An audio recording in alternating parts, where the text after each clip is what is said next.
case briefs, and so much more. LSData's got what you're looking for. In 1994, the Supreme Court of Rhode Island heard the case of Hydro Manufacturing Inc. v. Kayser-Roth Corp.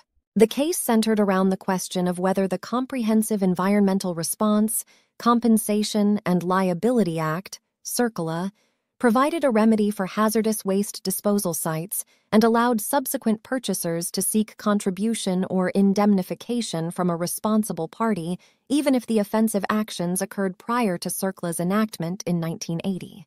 Hydro Manufacturing sued Kayser-Roth Corporation, seeking damages for trichloroethylene, TCE, contamination at a textile manufacturing facility in North Smithfield, Rhode Island, which Hydro had purchased 12 years after the contamination occurred.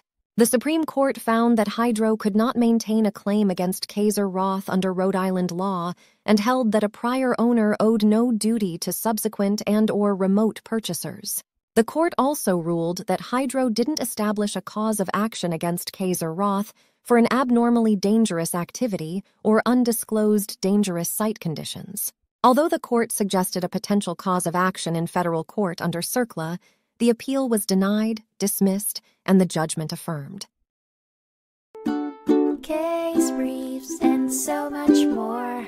LSData's got what you're looking for. Visit lsd.law, elevate your mind. Leave the stress of class.